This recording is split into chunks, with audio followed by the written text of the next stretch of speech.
Bom dia a todos. Bom dia.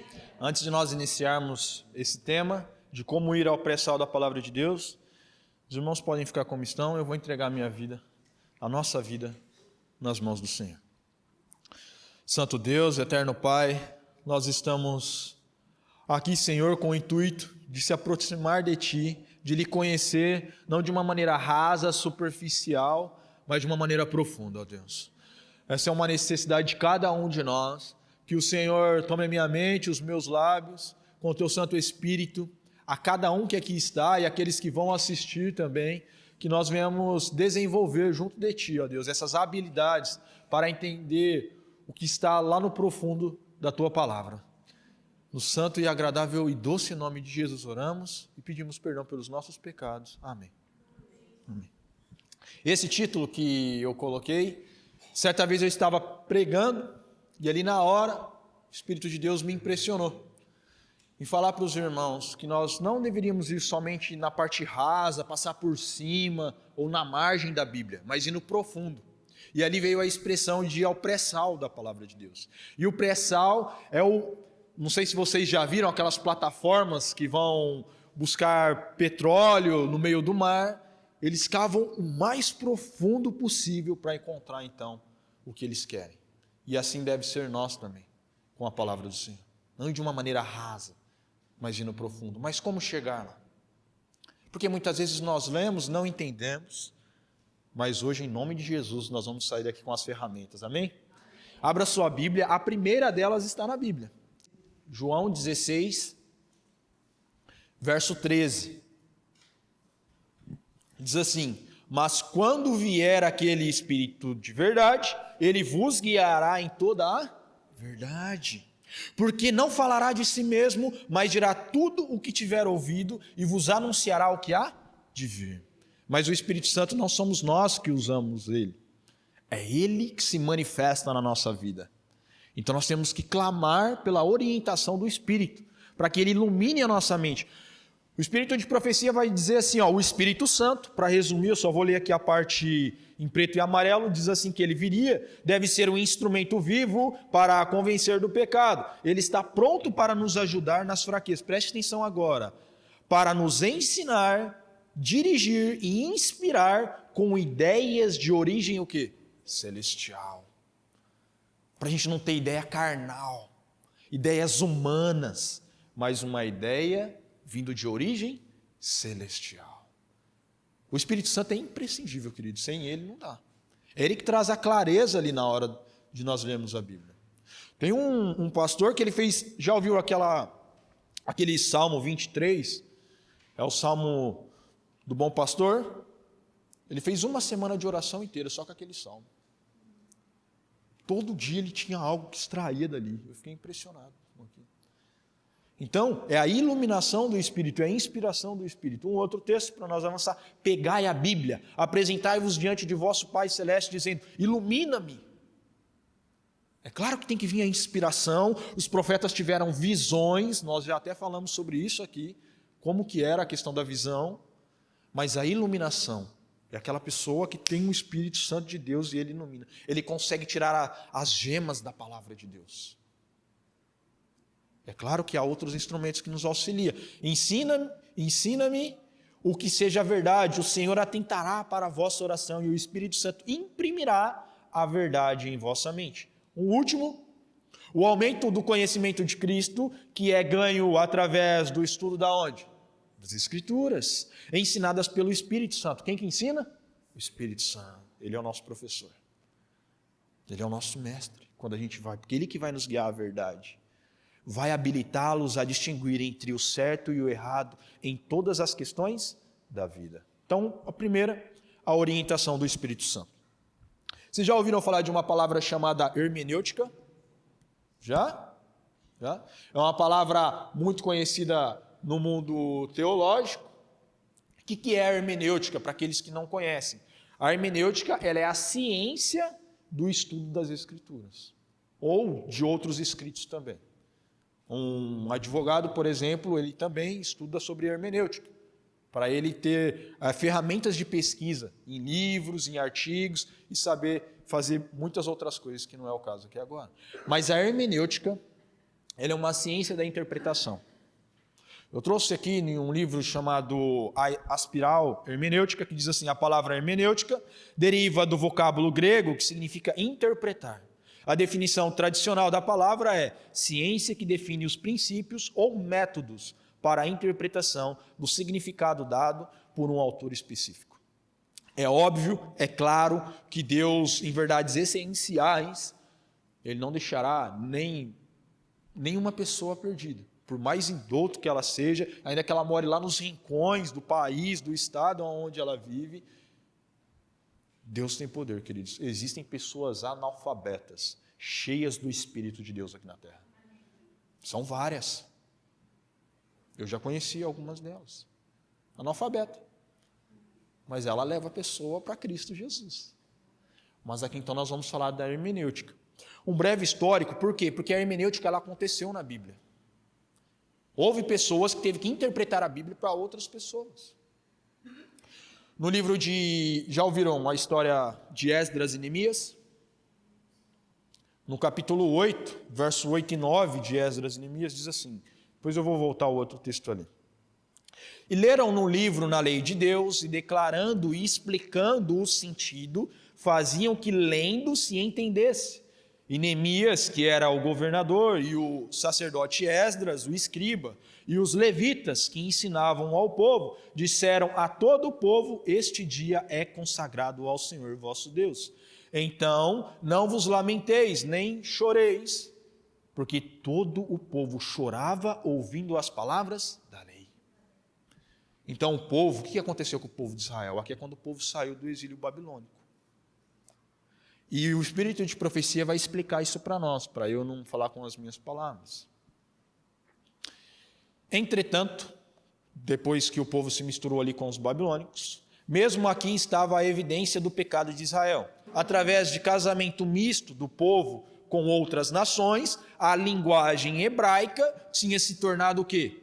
Corrompida, que é aquilo que nós vamos falar de aramaico. Então eles aprenderam outros costumes, outras palavras, e Esdras e Neemias teve que dar a interpretação da Torá, da lei para eles, explicar para eles. E grande cuidado era necessário da parte dos oradores para explicar a lei na linguagem do quê? Do povo. Então houve homens também que fizeram esse trabalho de tradução, de interpretação. Porque a Bíblia, ela foi escrita em que língua? Hebraico, aramaico e o que mais? E grego. A maioria de nós aqui, alguém sabe falar hebraico mesmo, fluente, de pegar o texto ali?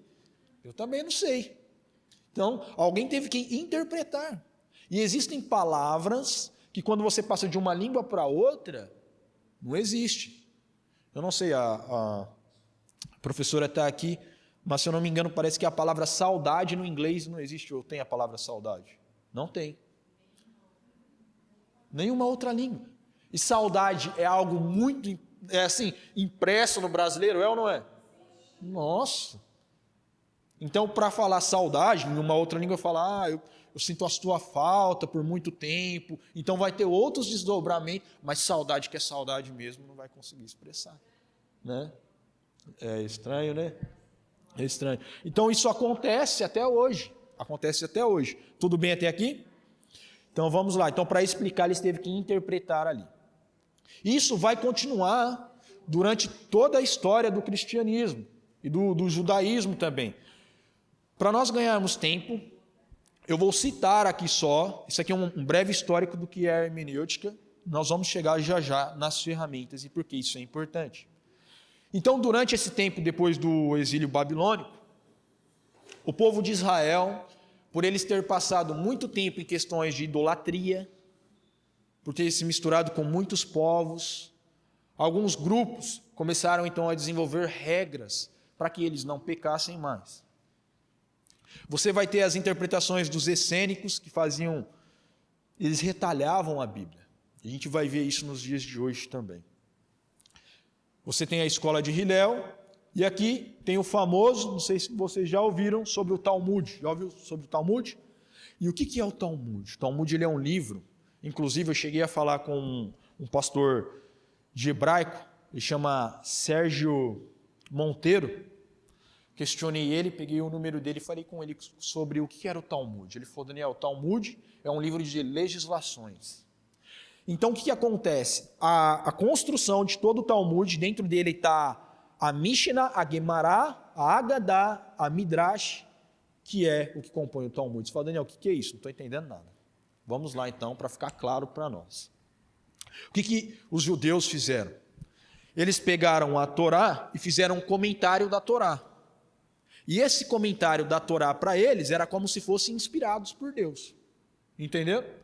Então eles fizeram um comentário da Torá. Esse comentário se chama, coloquei até aqui, Mishnah. E aí eles fizeram um outro comentário do comentário da Torá, que é a Gemara, perdão. A Gemara. Então eles fizeram a Mishnah e a Gemara. E por que eles fizeram esses comentários? Porque com esses conceitos é como se eles tivessem dado a interpretação correta da Bíblia e todo mundo tinha que seguir. E aí começou a criar muitos grupos, queridos, dentro disso, dentro desses comentários. Existem, no mínimo aqui, eu coloquei para vocês os principais grupos religiosos da época de Jesus. Nós vamos chegar lá nas ferramentas, eu estou fazendo um contexto aqui. Vocês lembram de alguns grupos, algumas seitas dentro do judaísmo? Quando Jesus veio? Fariseus, tem mais. Não. Você não. Então temos os fariseus, os saduceus, os essênios, os herodianos e os zelotes. Então eram grupos dentro do judaísmo, eu até coloquei o nome aqui para vocês, se vocês quiserem anotar, que eles fizeram então as suas interpretações, a sua forma de ver a Torá e os profetas e os salmos. E isso, queridos, acontece até hoje. Como a história se repete, é tão curioso isso, que inclusive no meio do adventismo do sétimo dia, tem um grupo que se chama os Zelotas, ou as Zelotas, eu não sei como que se pronuncia, se é os ou se é as. E o que é esse grupo? É um grupo dissidente da igreja, que eles pregam uma teologia, vou usar aqui uma terminologia liberal. O que eles fazem com isso? Eles vivem defendendo causas homossexuais dentro da palavra de Deus, eles constroem teologias em cima disso, como se Deus aprovasse qualquer tipo de relação. É isso que acontece. Então tem esses grupos para esse lado, e também tem aqueles grupos extremos para um outro lado, que chegam ao cúmulo do absurdo de acreditar que seriam os fariseus, da nossa época, por exemplo, que um homem, ele não pode estar de acordo com a palavra de Deus se ele não tem barba. Então, um homem mesmo que segue a palavra de Deus tem que ter barba. Então, já é um outro extremo, é ou não é? É um outro extremo. E por aí vai. Então, tem várias seitas também, vários grupos que acabam saindo, assim como aconteceu na época de Jesus. Aí você pensa, com um monte de grupo como esse, Jesus tinha que vir aqui na terra para resolver tudo isso. Por isso que a Bíblia diz que foi na plenitude dos tempos. Não foi em qualquer tempo. Então aqui, eu deixei cada um desse pessoal. Se você tiver curiosidade sobre isso, há um artigo da Igreja Adventista do Sétimo Dia, com o título Uma Breve História da Hermenêutica. Você pode escrever lá no Google Uma Breve História da Hermenêutica Adventista, que aparece esse artigo, saiu na revista Adventista. Se eu não me engano, o autor foi o Diogo Cavalcante. É um pastor lá da CPB. Eu vou passar aqui, nós não temos tempo de explorar cada um deles, o que eles acreditavam, mas prestem atenção nesses textos. Diz assim: fazia séculos que as escrituras haviam sido traduzidas para onde? Para o grego.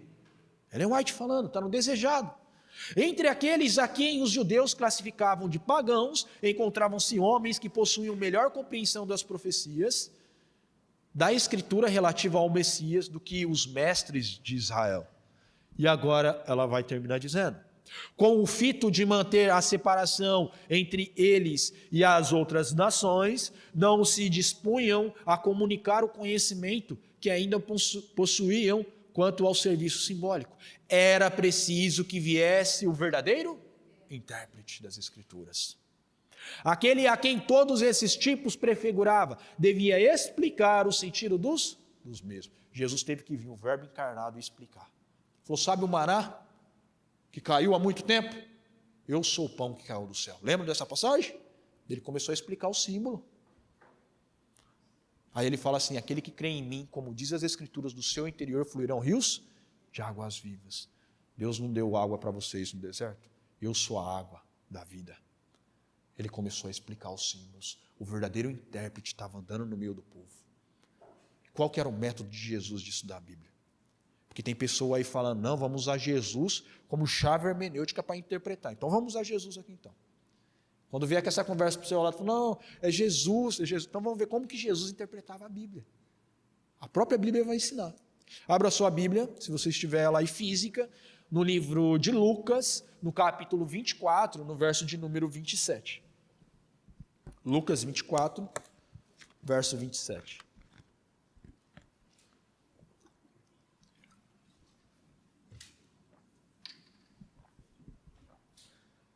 Encontraram? É a história ali do caminho de Emaús. Diz assim: e começando por Moisés e por todos os profetas, explicava-lhes o que dele se achava em todas as Escrituras.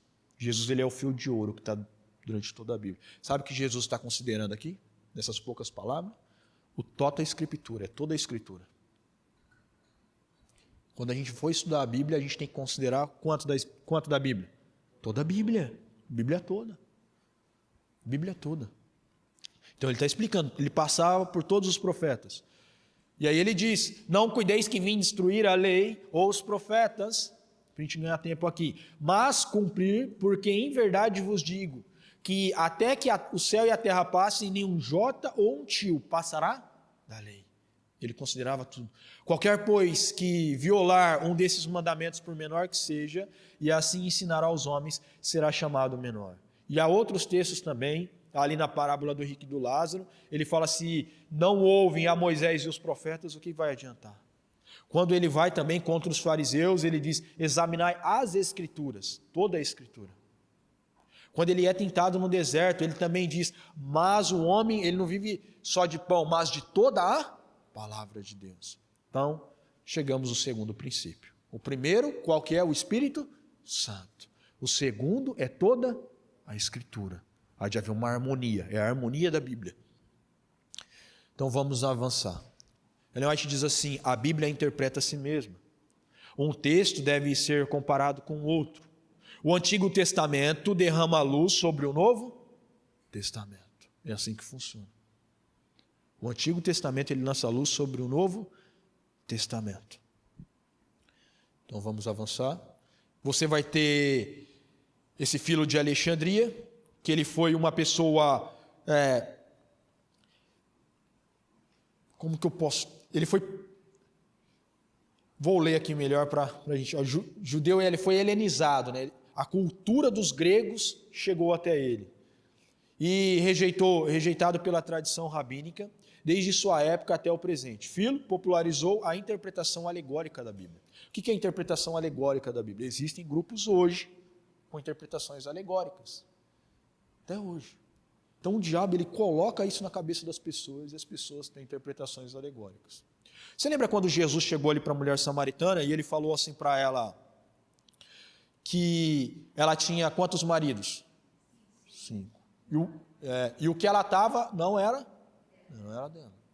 Ele está falando dela ali mesmo, algo literal, que ela tinha tido esses homens, sim ou não? Sabe o que a interpretação alegórica faz? Ele fala assim, ó, aquelas 5 maridos que ela teve são as fases da igreja aqui na terra. Éfeso, Laodiceia, Esmirna e etc. E ali ele faz.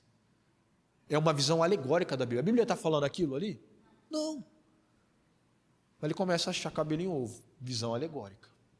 Isso acontece até hoje. Aí você tem Marção, que ele rejeitou o Novo Testamento, ele retalhou toda a Bíblia, Fala, Daniel, não tem como uma pessoa acreditar nessas coisas. Pior que tem, queridos. Eu vou avançar. Você tem a hermenêutica de Antioquia, que era diferente de Filo de Alexandria. E eles eram como servos de Jesus, eles acreditavam em toda a Bíblia, explicava da maneira correta. Vamos avançar. E aí você tem a Reforma Protestante, com Martinho Lutero. Só mais um pouquinho. Só para a gente chegar aqui em Guilherme Miller. Ainda um pouco depois de Guilherme Miller vai ter um homem chamado Julius Van Hoosen. Eu sei que isso é tudo história, mas eu quero mostrar para vocês aqui o que Guilherme Miller fez. Alguns consideram Guilherme Miller como um reformador da hermenêutica, de estudar a Bíblia da forma correta. Olha o que o Espírito de Profecia diz. Aqueles que estão empenhados em proclamar a mensagem do terceiro anjo. Tem alguém aqui empenhado em proclamar a mensagem do terceiro anjo? Amém? Preste atenção então. Estão examinando as Escrituras com base no mesmo plano que o pai Miller adotou. Qual é o plano do pai Miller? No pequeno livro intitulado Visões das Profecias e Cronologia Profética, o pai Miller dá as seguintes regras simples, mas inteligentes e importantes para o estudo e interpretação da Bíblia. Está aqui, ó, as regras. Daniel, nós vamos explorar cada uma delas? Não vai dar, eu vou resumir. Se você tiver curiosidade, escreve lá, regras de interpretação de Guilherme Miller. Está no site do Centro White essas regras. Regras de interpretação de Guilherme Miller. Eu resumi elas aqui só para a gente ganhar tempo. Não sei se eu coloquei aqui. Eu não coloquei. Tem um resumo delas. Não coloquei não. Mas vamos tentar ler aqui bem rápido. Cada palavra precisa exercer sua devida influência sobre o assunto apresentado na Bíblia. A segunda, toda a Escritura é necessária, a gente já viu sobre isso. A terceira, nada do que é revelado na Escritura pode ser e nem será escondido daquele que pede com fé, em nada duvidando. Tem que pedir com fé. Leon White diz assim, no livro Desejado, na página 41. Ao procurarmos conhecer o nosso Pai Celestial através de sua palavra, anjos se chegarão a nós, nossa mente será fortalecida, nosso caráter apurado e elevado, tornar-nos-emos mais semelhante ao nosso Salvador. Amém. Quando a gente busca estudar, tomar a Bíblia, orar, considerar ela inteira, o Espírito Santo vem e os anjos se aproximam. Para conhecer as doutrinas, junte todos os versos, todos os contextos também. A Bíblia ela tem que ser sua própria expositora. Deus revelou coisas futuras nas visões em figuras ou parábolas. Então a parábola, a figura que tem que tomar o seu cuidado. Nós vamos avançar. Não vou ler todas elas aqui. E esse homem aqui, ó, que é o Julius Van Hoosen, ele vai desenvolver em uma academia de estudos lá na Europa, algo chamado Teoria das Fontes. E o que é isso? Ele começa a desacreditar de que o livro de Gênesis, ele foi escrito por Moisés, por exemplo, e também que é algo literal. Quando Deus criou homem e mulher, uma história real. E ele vai criar a teoria das fontes. E nós vamos desembocar nisso daqui. Ó. Quando vocês ouvir, esses métodos crítico histórico, alta crítica, esses métodos científicos, tomem cuidado. Tem pastores aqui no Brasil, ficou até conhecido, não sei se vocês ouviram sobre um assunto da atualização da Bíblia. Ouviram? Já? Pastor chamado René Kivitz. Ele falou assim, a Bíblia foi escrita há 4.000 anos, há 3.000 anos, há 2.000 anos. Não é 1 ou 2 ou 3 versos da Bíblia que a gente tem que ficar preso neles. A gente tem que aceitar as pessoas como elas são dentro da igreja, principalmente da comunidade LGBTI, etc. Queridos, Deus ele recebe a pessoa do jeito que ela tiver. Mas ele transforma a pessoa para aceitar ela lá no céu. Porque Deus não pode colocar o céu em risco mais uma vez. É ou não é? Deus ele me recebeu, querido, cheio de tatuagem, usando drogas, se prostituindo, fazendo tudo que é errado. Ele me recebeu assim. Mas ele está me transformando pelo poder do Espírito. E eu tenho certeza que ele está fazendo isso na sua vida. Quantas mães, eu já conversei até aqui, que olham para os seus filhos, suas filhas não tem esperança. Mas o Espírito Santo transforma, amigos. Amém? Ele transforma. Então, quando é o gramático histórico ou crítica textual, eu sei que os nomes são bem ambíguos, são bem-vindos. Então, nós vamos entrar aqui. Um outro ponto que é curioso também, quando você vai estudar um livro da Bíblia, conheça sobre o autor daquele livro. Um livro que eu estudei de forma exegética, bem detalhada, foi as Epístolas de João. E quando eu fui estudar sobre a pessoa de João, olha que interessante, Ellen White diz que ele tinha o mau gênio, o desejo de vingança, o espírito de crítica, tudo isso se encontrava no discípulo amado. Mas através dessas coisas, o Divino Mestre viu o ardente, sincero e amante coração. Jesus repreendeu seu egoísmo, desapontou suas ambições, provou-lhe a fé, mas revelou-lhe o que a sua alma almejava, a beleza da santidade, o transformador poder do amor. Então, estude. E aqui, então, nós vamos para avançar. O que é esse conhecimento sistemático? Algumas pessoas pensam assim, não, Deus nunca pediu isso de nós. Conhecimento sistemático. O que é um conhecimento sistemático? É um conhecimento detalhado mesmo da palavra de Deus. E Deus, Ele revelou através da sua serva também, que os adventistas eles devem ter esse conhecimento mais profundo. Olha o que Ellen White disse. Nosso povo precisa compreender a palavra de Deus. Carecem de um conhecimento sistemático dos princípios da verdade. Não, por que você acredita no sábado? Não, Deus, na criação, Ele estabeleceu o sábado. Por que você acredita que a família ela tem que ser monogâmica, só homem e mulher? Porque o primeiro que praticou a poligamia com outras mulheres foi uma pessoa descendente de Caim. Não sei se vocês conhecem essa história. Um homem que ele era descendente de Caim, ele foi o primeiro que teve outras mulheres. Então é necessário que a gente tenha um conhecimento sistemático. Qual que é uma ferramenta hoje para nós? Para a gente não precisa começar do zero. Comentário bíblico adventista, conhece? É muito importante, você tem que ter o comentário. Se esforce. Eu sei que às vezes é um pouco caro, mas coloque a mão no bolso. Mas não tem o comentário bíblico para ficar na parede da sua casa lá, e todo mundo que entra fala, rapaz, o cara aqui é estudioso, hein? Tem cada livro dessa grossura aqui na casa dele. Quando eu trabalhava na marcenaria, eu já fui na casa de pessoas, não eram cristãs nem nada, e aí ele tinha um monte de livro, e eu perguntava para ele, não, só para parecer que eu sou inteligente mesmo, deixa os livros aí. Entendeu? E tem adventista assim, que já até me confidenciou, falou, Daniel, eu tenho tudo isso daqui na minha casa, mas eu não tenho tempo para ler. Não tenho tempo. Se a gente não tem tempo para Deus aqui na terra, nós vamos ter tempo com Deus na eternidade? Jamais. Jamais. Tem que ser prioridade. O que é prioridade na sua vida? É estudar a Bíblia de forma profunda?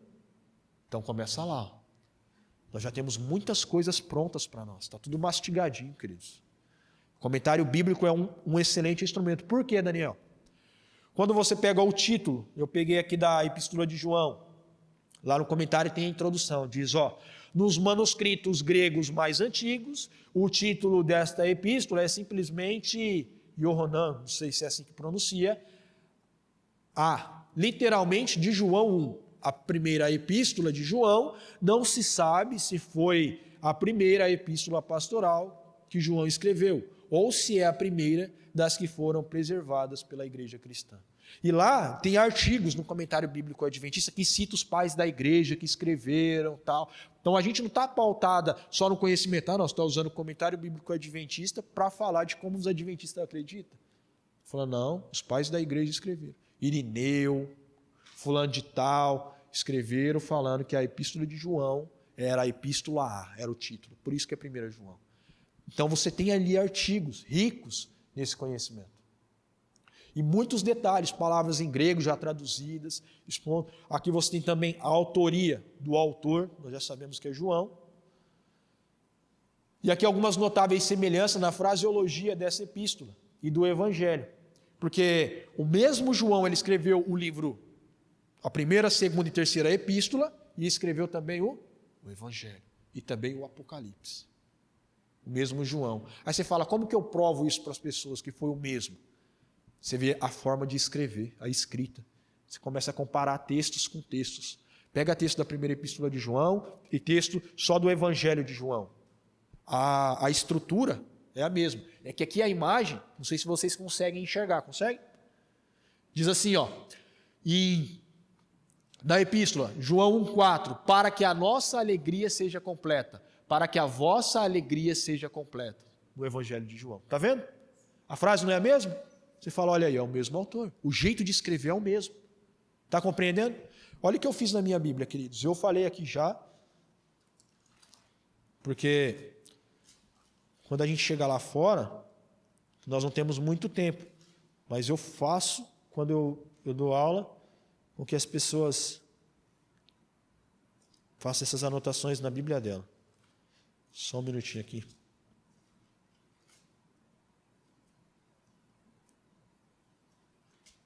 Olha aqui.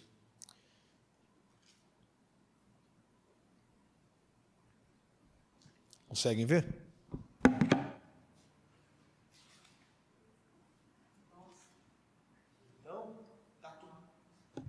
Então está tudo anotado aqui. Eu olhei lá no comentário, eu vi, opa, frase bateu com frase, eu já coloquei aqui em cima. João 1, tal. Aí eu estou lá no estudo bíblico, aí a irmã fala, mas quem que escreveu essa lei? Eu falei, não, foi o mesmo João do Evangelho. Eu falei, não foi. Eu falei, foi, não foi. Foi, abre lá, não sei da onde. Ela abre. Aí achou. Você tem que anotar na sua Bíblia. Eu mostrei um texto aqui para aqueles que não estavam, que o diabo, ele faz anotação na Bíblia dele. O Espírito de Profecia fala. E a nossa Bíblia é tudo branca, anêmica, ninguém escreve nada nela. Anota, faça suas anotações. Então você vê que a construção da narrativa, ela é a mesma. Você já está tendo uma habilidade. Sabe por que isso é importante? Eu sei que o primordial é o Espírito Santo, mas quando nós vamos estudar a Bíblia com outra pessoa, isso cria credibilidade. Fala, olha, o cara entende da Bíblia. Antigamente, muitos tinham medo de estudar com os adventistas. Por quê? Chegava lá o adventista, conhecia a Bíblia, começo ao fim. Então a gente tem que fazer isso também. E o contexto histórico também. Quem era o governador da época? Que moeda que estava valendo na época? Alguém sabe o que é uma dracma? Fala, não, uma dracma, mas quanto que vale uma dracma hoje? Aí lá você vai estudar o que é o valor de uma dracma. E o tema principal da Epístola de João. Sabe qual que é o tema principal da Epístola de João? O amor. Nós vimos aqui que em um capítulo ele repete 30 vezes a palavra amor. E na epístola inteira ele fala 48 vezes. Você fala, nossa Daniel, você contou? Eu falei, eu contei. Palavra por palavra. Contei. É assim que a gente estuda. A gente vai vendo, lendo na Bíblia a palavra que se repete, você vai anotando. Falou uma vez, falou 2 vezes, falou 3 vezes. É algo importante. É algo importante. Então você tem que contar, fazer análise. O comentário bíblico ele já traz isso. E detalhe, queridos, quando a gente fala de uma estrutura sistemática, é isso aqui, ó. Olha lá que interessante. Não sei se você consegue ler de onde você está. Diz assim, introdução, capítulo 1, do verso 1 ao 4. Depois você tem a primeira parte ali, a declaração de conhecimento pessoal em Cristo, o verbo da vida. Ele fala que ele viu, que ele não pode ficar quieto com aquilo que ele viu. O propósito a escrever a epístola, já está tudo lá mastigadinho para nós. Ó. Tudo preparadinho, conhecimento sistemático. É claro que aí você vai somar com o que o dom profético falou. O Espírito Santo vai trazer uma iluminação para você ali. Eu já tive algumas iluminações. Abre aí no livro de Mateus rapidinho, capítulo 5. Eu vou mostrar aqui para vocês um texto que eu sempre prego ele. Mateus 5.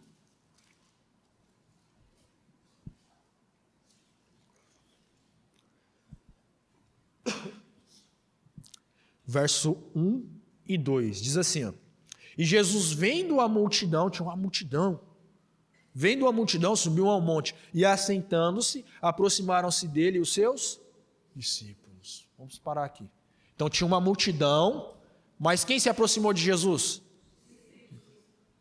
Tem 2 classes de pessoas aqui, sim ou não? A multidão e os discípulos. Quem você é nessas 2 classes? Será que você só está de longe? Só quer o pão e o peixe? será que você é discípulo, quer estar pertinho de Jesus? É uma iluminação do Espírito Santo, não é? Da gente vê isso na Bíblia. Quando você vai pregar, a pessoa fala, nossa, como que o irmão viu isso? Estava ali. Na próxima aula, eu estou fazendo já o apelo para vocês não ir embora. Na próxima, eu vou ensinar todos nós, como eu aprendi, a questionar a Bíblia de uma forma saudável. Para a gente conseguir extrair isso do texto. Entende? Ok, vamos lá, vamos avançar. Daniel, eu quero ferramentas para eu estudar a Bíblia. Está aqui, vamos começar lá. Primeira coisa, estou estudando o livro do Atos dos Apóstolos. Eu pergunto o que os testemunhos escreveu. É a primeira coisa. O que a inspiração falou sobre isso? Depois, eu pego uma concordância bíblica. A concordância, por exemplo, eu estou estudando sobre o Espírito. Eu coloco lá, eu abro a minha concordância. Hoje isso tem até de graça na internet, viu? Você consegue encontrar, a gente vai mostrar alguns aplicativos aqui. Então você coloca lá Espírito, aparece em todo lugar a palavra Espírito. Você começa a ver, olha, o Espírito Santo ele agiu assim. O Espírito Santo ele agiu assado. 1 Samuel 10,6 diz assim: e o Espírito Santo se apossará de ti, e tu tornar-te-á um outro homem e profetizarás com ele. Amém? Então, quando o Espírito Santo toma posse da vida da pessoa, a pessoa vira outro ser humano. E foi o que aconteceu, né? É claro que as habilidades, elas são lapidadas pelo Espírito. Foi o que aconteceu com Pedro, que era uma pessoa totalmente impetuosa. Deus usou aquilo de maneira poderosa. Então você tem os testemunhos, uma concordância, o comentário bíblico, que nós já citamos, a Bíblia-chave. O que é a Bíblia-chave? Eu acredito que eu coloquei aqui alguma coisinha. E também você tem Bíblias comentadas, como Bíblia Andrews, Thompson e outras Bíblias. Desculpa. A Bíblia-chave, eu vou até mostrar aqui daqui a pouco. A Bíblia-chave é o seguinte: o que acontece? Houve um homem chamado James Strong, e o que ele fez? Ele numerou cada palavra da Bíblia. Então apareceu ali, amor. Amor. Aí ele colocou um número lá, um exemplo, tá? 1345. Aí ele vai lá e vai explicar quantas vezes a palavra amor, ele tem um dicionário no final da Bíblia-chave, um dicionário, quantas vezes a palavra amor aparece e o que ela significa. E quantas palavras na Bíblia mostram o amor? Um exemplo lá do grego, né, que você tem o amor ágape, amor filéus, não sei o quê. E aí então você tem várias do que é o amor. Que tipo de amor que é ou não. Então a Bíblia-chave, ela é um estudo mais exegético, que a gente fala. Você vai trabalhar palavra por palavra. É uma ferramenta que você vai entender o significado da semântica. Se você quer estudar de forma mais profunda ainda sobre hermenêutica, que é o que nós estamos passando aqui de uma maneira mais rasa, você tem esses materiais aqui. São materiais da igreja. Esse do Gerhard Hassel, ele não foi publicado pela CPB e nem tampouco pela Unospress, mas esse homem, ele é o presidente hoje do Instituto Bíblico Adventista. Esse livro verde aqui, que está um pouco escuro, Teologia no Antigo e no Novo Testamento. Ele vai explicar também sobre isso. Esse outro aqui está em inglês, não foi traduzido ainda. Mas entenderam o que é um conhecimento sistemático, bem detalhado, ali o que é a introdução, o comentário já tem para nós, já nos dá ferramentas sobre isso. E agora também tem um conhecimento sobre o contexto. Eu sempre digo para as pessoas assim, eu sei que é bem raso o que eu estou querendo dizer, mas hermenêutica é o contexto do texto. Um exemplo, é a ciência de toda, mas para resumir, a exegese é a palavra. Nós vamos estudar palavra por palavra, verso por verso, de uma maneira mais clara. Como que eu faço para entender o contexto? Tem esses materiais, história dos hebreus. Joséfo escreveu como é que era na época ali de Jesus. Você fala, Daniel, mas para que isso é interessante? Lembra da parábola das 10 virgens? O que aconteceu ali? Vou dar um exemplo aqui. Das 10 virgens, qual que era a grande diferença entre elas? O azeite. Umas tinham o azeite em reserva e as outras não? Não tinham. Você fala, Daniel, o azeite é o Espírito Santo. Tudo bem, o que isso tem a ver? Mas na cultura deles ali, o azeite ele era algo muito precioso. Muito precioso. Às vezes a gente pensa que o azeite é para comer ela na comida. Para nós é isso, não é? Mas imagine para um lugar onde não tinha luz elétrica. o azeite ele também servia para acender a lâmpada, sim ou não? O óleo, ele era usado para fazer perfume. Você colocava a planta ali no óleo, a essência, e colocava ela no óleo. Ela também era usada como remédio para passar no corpo, para tomar o azeite. Então, como você começa a entender que o azeite ele era um bem muito precioso. Então, a gente tem que conhecer a história, como que era o convívio, o contexto daquele povo. Por que ele falou do azeite? Não foi à toa. O azeite era algo caro. Não era para qualquer um. Aí lembra quando a mulher lá, ela vai e lava os pés de Jesus com perfume, o outro fala aí, está desperdiçando, porque é algo caro. Então, o contexto nos ajuda a ter essa compreensão maior. Quando você vai ler a Bíblia, você lembra dos detalhes de que é da época. Entenderam? Então, são algumas ferramentas. Nós já estamos indo para o final aqui. Então, a exegese, ela é isso que eu estava comentando ali, como é que é seu nome? Milena, com a Milena, que qual que é o propósito da exegese? O propósito da exegese é a pregação e o ensino da igreja, claro, mas no qual, eu estou lendo ali embaixo, exegese significa conhecer o sentido das palavras e determinar o tipo de genitivo, se é substantivo, se é verbo, e etc. Então é palavra por palavra. E a pregação, ela exegética que a gente fala, ou expositiva, você só está mostrando o que está no texto. O texto está dizendo aquilo. Foi igual eu mostrei aqui. Tinha a multidão e tinha os discípulos. É a própria Bíblia. A gente não está forçando. A gente não está impondo na Bíblia. Entenderam? É a Bíblia que está falando. E essas são as pregações mais ricas, queridos. Quando a pessoa ela abre a Bíblia, ela começa a mostrar ali o que a Bíblia está falando. Olha aqui, ela está falando isso, ela está falando aquilo. E é isso que Deus quer fazer conosco. Aí a gente vai no pré-sal da palavra de Deus. Amém?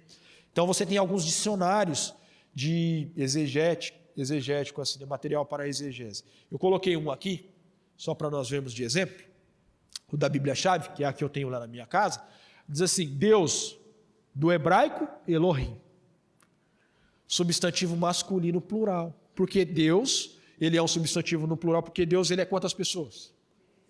Pai, Filho, Espírito Santo. Então ali ele está explicando. Entenderam? Peguei um exemplo bem claro aqui, e lá na Bíblia-chave você consegue identificar palavra por palavra. Então é uma ferramenta muito útil. E aqui por último, utilize as ferramentas websites e apps. Por quê? Porque eu posso estar falando para pessoas que não têm condições financeiras. Nem todos os livros aqui foram estudos, amigos, alguns livros eu tenho, outros eu não tenho também. E aí como é que a gente vai fazer? A gente usa a internet para tanta coisa ruim, não é? Tem hora que nós queremos dar risada, aí ficamos lá vendo stand-up, vendo palhaçada. E o tempo está correndo. Temos que aproveitar para as coisas boas. Conhecem esse homem? Sim, conhece, né? Muito famoso no nosso meio. Ele produz muito material. Por isso eu selecionei aqui 5 séries que eu acredito que para aqueles que não têm condições de ter livros e etc., ali ele cita muitos livros, autores, que são essas 5 temporadas aqui do Evidências. São mais antigas essas, mas são muito boas. Ali no Antigo Egito ele fez uma. Tem uma série lá na Andrews com alguns artifícios também, antigo. Tem uma em Israel e etc. Ah, Daniel, por quê? Já ouviram falar na Bíblia sobre o odre? Já ouviram sobre o odre? O odre? E aí a gente se pergunta, Daniel, o que é o odre? O Rodrigo Silva, em um dos episódios dele, ele explica o que era o odre. O odre, ele era como se fosse um cântaro, para você colocar água ou vinho, um recipiente, mas como que ele era produzido? Ele era produzido também com couro da cabra. Então matava a cabra, arrancava as vísceras, os ossos de dentro dela, lavava ela bem, cortava as patas dela, fazia uma bolsinha. Eu não fiz aqui uma foto. E lembra quando a Bíblia diz assim que não tem como colocar vinho novo em odre velho? Então tem que fazer um odre novo. Tem que arrancar as nossas ideias, as nossas concepções e colocar o vinho novo da palavra de Deus na nossa cabeça. Amém? Então eu tenho que descobrir o que é um odre. Aí eu entendo o contexto. O sentido fica mais profundo. Certo? Então tá aí, ó. Vai ver série da Netflix? Jamais. Vamos ver série agora dos Evidências. Coloca aí, vamos estudar, vamos saber como é que era o contexto do povo lá. Ok? Aproveitar. Você também tem aplicativos, esses daqui são muito conhecidos. Você tem o Ellen White Audios, ainda não é aplicativo, mas eles têm ali no site vários áudios que você vai ouvindo. Trabalho ouvindo, né? Inclusive vocês que produzem lá, né? Do Pioneiros, que trabalham com eles. Então, eu até coloquei ali a editora Pioneiros. Por quê? Eu não tenho como ter o livro. Baixa o livro em PDF. Lê no celular, no ônibus, no metrô. Você consegue ler. Pode estar.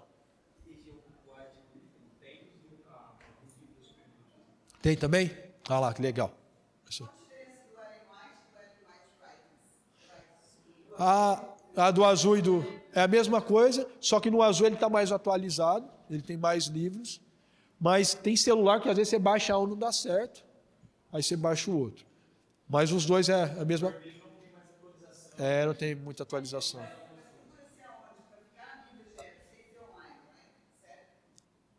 Esse daqui? Não, tem só o do celular, né? Tem na Apple Store e também tem para quem... dá para usar sem internet. Isso. Isso. Que não tem. Isso. Você coloca aplicativo Ellen White no Google, vai aparecer lá na Apple Store. Eu até tenho aqui no meu celular, eu uso o vermelhinho. Se eu uso o azul, uso o vermelho, não tem problema. Na verdade, eu tenho os dois aqui, né? Aí eu tenho o vermelhinho e eu também tenho... e tem o azul também. Você tem todos os livros. Então usem, é uma ferramenta muito boa. Falar, Daniel, e a questão das versões da Bíblia? Né? Algumas pessoas se perguntam sobre isso. Qual que é a melhor versão da Bíblia e tal? Tem gente que fica brigando, se degladiando por causa de versão da Bíblia. Eu vou sugerir algumas que eu creio que são as melhores. Eu não fico preso só em uma. Eu leio outras versões também. Mas eu acredito que a King James, a Almeida Corrigida Fiel, que é a que eu gosto, que eu uso, que é bem próximo do original, a Almeida Corrigida Fiel. Tem a Almeida Corrigida Atualizada, segunda edição, e a Almeida Corrigida e a Almeida Atualizada. Né? Então são essas quatro que a gente usa. Por quê? Como usar também? Às vezes você lê uma passagem e não entende. Você vai em uma outra versão elucida, fica mais claro para nós. Entendeu? Então tenha várias versões. Eu tenho o máximo de versão que eu posso na minha casa. E existem versões que são abominações, queridos. Eu não vou nem citar o nome delas aqui. Hoje em dia tem versão de tudo que é jeito. Bíblia Queen, Bíblia não sei o quê, para defender ideias errôneas. E existem também. Então você tem aqui o site Bíblia Online. Já deu a hora? 5 minutos. Então, você tem o site do Bíblia Online, que é muito fácil. Você vai montar um estudo, você clica ali, tem várias versões, você já copia o texto, coloca para pesquisar também. Eu uso, está de graça. Só que aqui precisa de internet, no caso, né? Precisa de internet, mas é muito bom. Você também tem o Bible Hub. O que é o Bible Hub?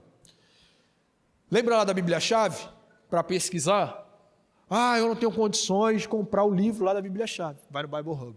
Precisa de internet. Não, dá para colocar em português. Vou explicar aqui como é que a gente faz. Ok? Então você coloca em português. Como que eu faço? Aqui nós vamos entrar no site do Bible Hub. Você entrou lá, você clica com o seu mouse, o botão direito. Vai aparecer a opção traduzir para o português. Muito fácil. Você entrou no site ali, Bible Hub, você clica com o botão direito, vai aparecer ali daquela forma, voltar, você clica assim, traduzir para o português. Traduziu. Estamos no Brasil agora. Né? Pisamos em terra nacional. Ok. O site fica em português. Está vendo a diferença que ele estava? Bible Hub, eu cliquei com o botão direito, arrumei, Central da Bíblia. Está traduzido. Deixei tudo mastigadinho aqui para nós. Então, traduziu? Traduziu. Aonde que eu vou clicar? Está lá, hebreu e hebraico. Por exemplo, eu quero estudar o hebraico. Eu cliquei lá no hebraico, aí em cima eu seleciono Gênesis, ali aparece também igual o que está na Bible Store, James Strong, perdão. E aí você consegue ver quantas vezes aparece lá o substantivo masculino, concordância Strong. Está vendo ali? Ok? Olha lá, no princípio criou Deus e os lugares onde aparece essa passagem. Tudo de que forma, queridos? De graça. E ali você tem quantas vezes ela aparece na Bíblia. Aqui está, 2.598. Aí o irmão fala assim, não, a palavra Elohim aparece 2.000 vezes na Bíblia. Você fala, nossa, como é que você achou isso, rapaz? Você ficou contando? Lá no site do Bible Hub tem, e tem todas as citações. Se você quiser ficar lá contando, você pode ficar também. Igual eu fiz aqui no caso do amor lá, lembra? E dá certinho. Você pode contar as 2.598 vezes. Pode ficar à vontade. Então, todas essas ferramentas estão disponíveis de graça. E ainda assim, se você quiser se aprofundar mais em livros teológicos mais profundos, houve um seminário. Eu não me lembro agora se foi no ano de 2021 ou no ano de 2020, do Instituto Bíblico Adventista. Está de graça, só que poucas pessoas conhecem. Um seminário. Só os mais pesados da nossa igreja aí, né? Que tem, a nossa igreja ela tem um instituto de Bíblia, que eles só estudam a Bíblia para saber, para tomar cuidado com as doutrinas. Não é assim, 2 minutos, né? Tomar cuidado com as doutrinas e etc. Queridos, temos bastante ferramenta disponível para nós, sim ou não? Quem veio aqui foi abençoado por Deus, para a honra e glória de Deus, né? Assim, o melhor que eu conheci, eu trouxe aqui para vocês. Né?